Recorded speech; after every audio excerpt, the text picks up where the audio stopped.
Hi, my name is Gautam, and I actually stay in Malkajgiri itself. Like, I had this back pain.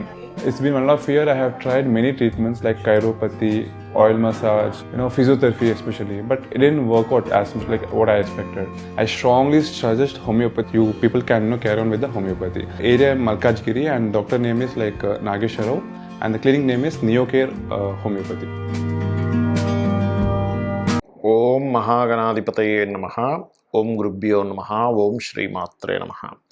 పరమేశ్వర స్వరూపమైనటువంటి జ్యోతిష, వాస్తు మరియు ఇతర అనేకమైనటువంటి శాస్త్రములను మనకు అందించినటువంటి మహర్షులకి నమస్కారం.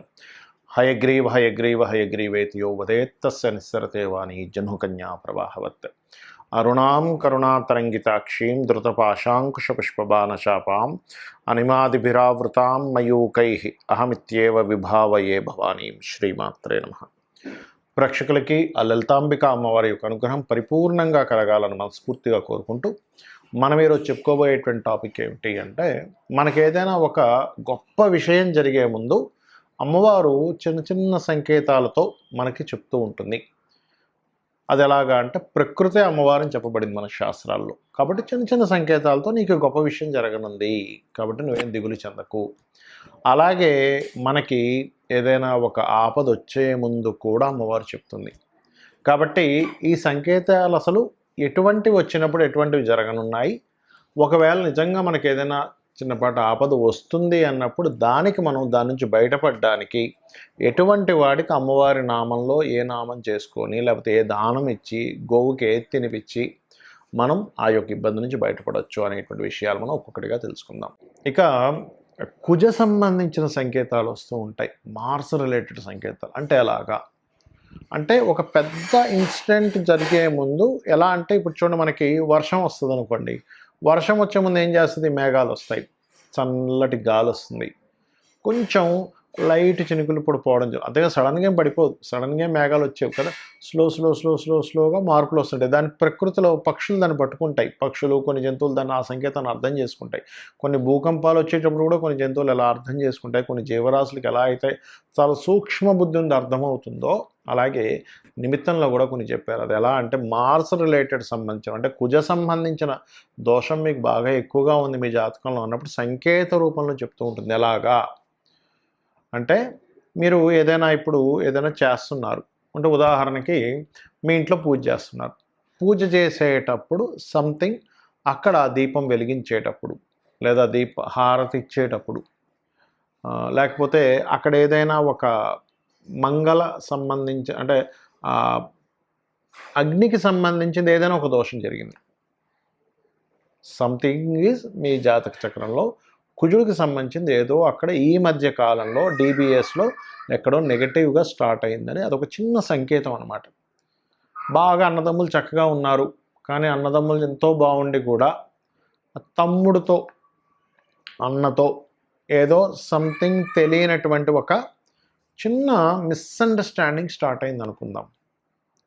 అప్పుడు ఏమిటి అంటే, దాని అర్థం ఏమిటంటే, అక్కడ కూడా సంథింగ్ బ్రదర్స్కి వీళ్ళ కారకుడు కుజుడు అనమాట. సో అందుకనే ఎవరి జన్మజాత చక్రంలో అయినా కుజుడు పాడేయాడు అనుకోండి, ఏం చెప్తాం? ఏమంటే, కొంచెం మీ అన్నదమ్ములతో అనవసరమైన గొడవలు వస్తున్నాయి, కొంచెం మీరు జాగ్రత్తగా ఉండాలి, ఎక్కువ ర్యాష్గా వెళ్ళకండి, అది మీ జాతక చక్రంలో ఉండేటువంటి ప్రారబ్ధ కర్మ, ఈ కర్మ వల్ల ఇట్లా అవుతూ ఉంటుంది. సో కొంచెం వీలైనంత మట్టుకు జాగ్రత్తగా, ఎక్కువగా ఎమోషన్గా ఇదైపోకుండా, బాధపడకుండా, అంటే అట్లాంటి గైడింగ్స్ అనేవి ఇస్తూ ఉంటాం.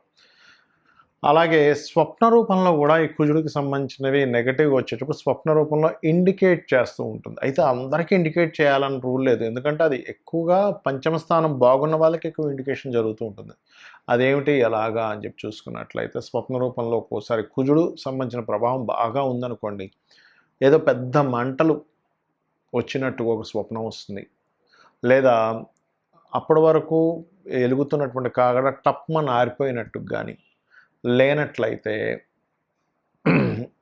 మీరు చూస్తూ ఉండగానే మీ యొక్క సిబ్లింగ్స్లో, ఆ బ్రదర్స్ ఆ సిస్టర్స్లో ఎవరైనా సరే ఏదో కొండ మీద నుంచి పడిపోయినట్టు, లేకపోతే మీరే ఒక పెద్ద కొండకి నుంచి పడిపోయినట్టు, ఇట్లాంటి స్వప్నాలు వస్తూ ఉంటాయి. మరి ఇట్లాంటి స్వప్నాలు వచ్చినప్పుడు శాస్త్రంలో చెప్పింది ఏమిటంటే, ఆ స్వప్నం వచ్చిన వెంటనే కూడా ఉదయం నిద్ర లేచిన వెంటనే ఎవ్వరికీ చెప్పకుండా చక్కగా దీపారాధన చేసుకొని గజేంద్ర మోక్షం ఘట్టం చదువుకోమని చెప్తుంది శాస్త్రం. ఇది గుర్తుపెట్టుకోండి. అలాగే మరి ఈ మన నిత్య జీవితంలో మార్స్ రిలేటెడ్ సంబంధించింది ఏదైనా ట్రాన్సిట్లో అంటే గోచారంలో బ్యాడ్గా వస్తున్నా, లేకపోతే దశాభుక్తి అంతరాల్లో ఏదైనా నెగటివ్ దీంట్లో వెళ్ళినా ఏమవుతుంటుందంటే ఆవేశం పెరుగుతూ ఉంటుంది మనకి. అప్పటి వరకు కూల్గానే ఉంటాము, అనుకోకుండా అక్కడి నుంచి కొంచెం అగ్రెసివ్గా మనం మాట్లాడడం కావచ్చు, మన చర్యలు కావచ్చు కొంచెం అగ్రెసివ్గా వెళ్తూ ఉంటాయి. అబ్బా ఏమిటి అసలు ఇంత అగ్రెసివ్గా అవుతున్నాయి అనిపిస్తూ ఉంటుంది.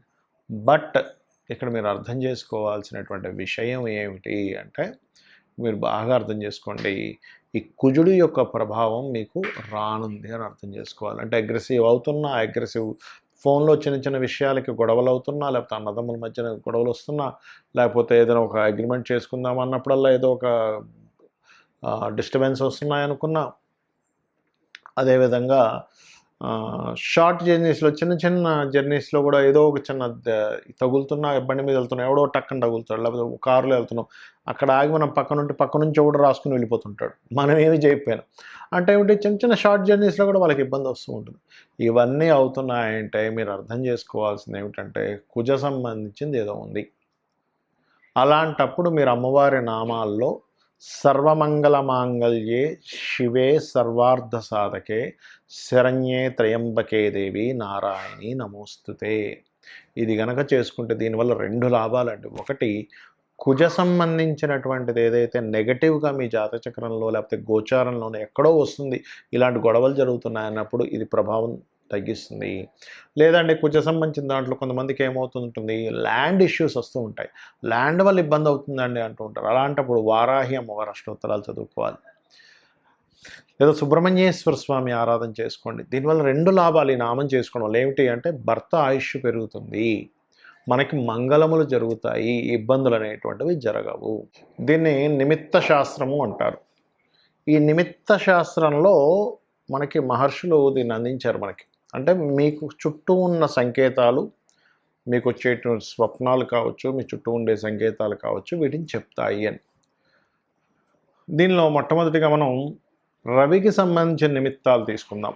అంటే దీనికి సంబంధించిన నిమిత్తాల వల్ల మనకు వచ్చే ఫలితం ఏమిటి, మంచి ఏమిటి, జాగ్రత్త ఏమిటి అనేది తీసుకుందాం.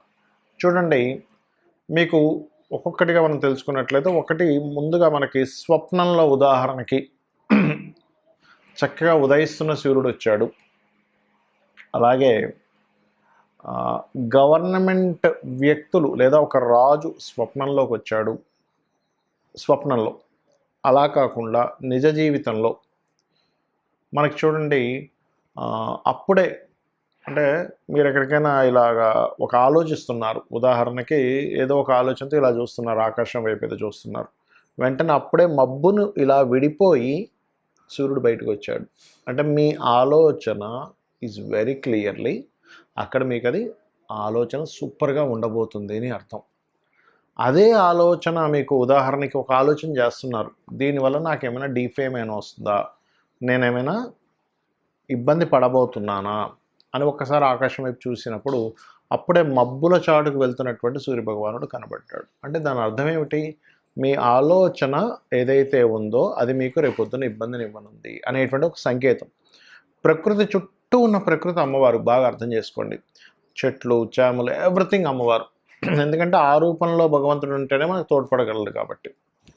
అదేవిధంగా ఒక్కోసారి మనం చూడండి, ఏదైనా ఒక పని చేయబోయేటప్పుడు మీకు మిమ్మల్ని అవమానించి కలిగేటువంటిది ఏదైనా ఒక సంఘటన జరిగింది, అప్పుడే వచ్చి మీకు ఎవరో ఫోన్ కాల్లోనో లేకపోతే ఎవరో మిమ్మల్ని తిట్టారు ఉదాహరణకి, ఆ నింద చేసిన సమయం అప్పుడే వెంటనే మీరు ఏదైనా స్టార్ట్ చేశారు, అప్పుడు అది యోగించదు, గుర్తుపెట్టుకోండి. దానివల్ల ఏంటి, దాని స్టార్టింగ్ అది చెప్తుంది, ఇక్కడ నువ్వు ఈ పని చేసావు కదా, దీని యొక్క ప్రభావం ఇలా ఉండబోతుంది, సో అందుకని నువ్వు ఈ జాగ్రత్త తీసుకో అనేటువంటిది ఒక సంకేతం. అలా కాకుండా అప్పుడే మిమ్మల్ని ఎవరో ఏదో సంథింగ్ అప్రిషియేట్ చేశారు, మీరు ఒక టాలెంట్ని అంటే మీరు ఒక టాలెంట్ని చూపించారు, మీకు అప్రిషియేషన్ వచ్చింది, వెంటనే ఇంకోటి ఏదో మీకు మీరు ఒక దాని గురించి థింక్ చేస్తున్నారు, లేకపోతే ఒక విషయాన్ని ప్రారంభించబోతున్నారు. అది ఒక మంచి శకునంగా మనం అర్థం చేసుకోవచ్చు.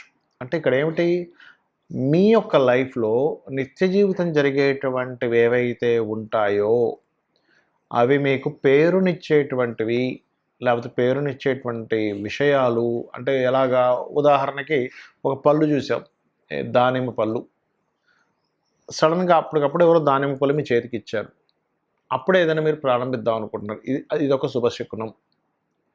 అంటే ఏమిటి, మీరు ఎప్పుడైనా టెంపుల్లోకి వెళ్ళండి, ఆలయంలోకి వెళ్ళినప్పుడు మనం స్వామివారిని కోరుకుంటాం, స్వామి నాకు ఇది కావాలి అని.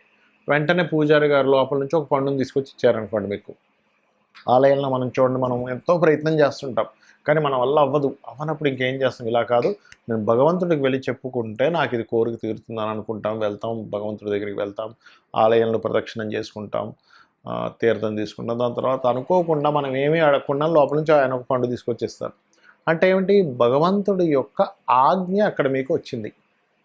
అంటే ఆ యొక్క విష్ణువు కావచ్చు, అమ్మవారి ఆలయం కావచ్చు, శివాలయం కావచ్చు, ఏ దేవతా స్వరూపమైన ఆ భగవత్ స్వరూపం మీకు పాజిటివ్ సంకేతం అందించింది అని అర్థం చేసుకోవాలి.